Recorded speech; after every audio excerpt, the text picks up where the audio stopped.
bizarno odredbo preiskovalne sodnice Daše Cener. Ponavljam, sodnice Daše Cener.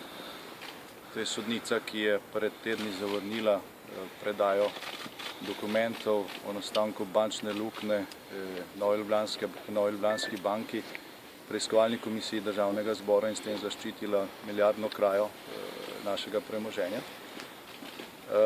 Ta sodnica je podpisala odredbo, da se na Trstenjakovi 8 preiščejo poslovni prostori magistra Andreja Širclja, predsednika Komisije za nadzor proračuna in javnih financ v Državnem zboru.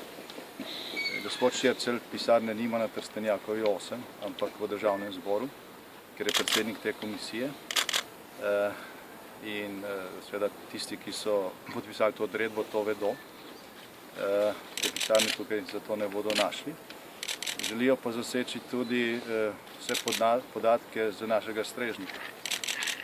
Čež, da ima gospod Šircelj na tem strežniku elektronsko pošto. Na tem strežniku ima elektronsko pošto kakšnih 15 ali pa 20 tisoč naših članov in gre za zelo bizaren izgovor. Se pravi, sprožiš postopek proti enemu od naših članov, ki ima elektronsko pošto na našem strežniku, zasežeš na strežnik in tako priješ do celotne elektronske komunikacije Slovenske demokratske stranke za 10 let nazaj. Do elektronske komunikacije največje opozicijske stranke.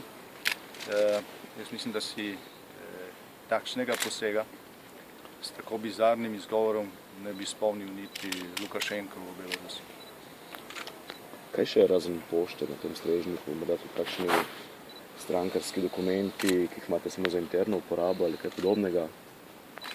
Na tem strežniku je praktično celotno življenje Slovenske demokratske stranke in predstavljate si, da recimo stranka Mira Cerarja, ki zdaj v javnem mnenju pospešeno tone, preko vez, ki jih ima očitno v tem krivosodju zelo veliko, pride do te celotne dokumentacije naše strategije, načrtov, razgovorov, naših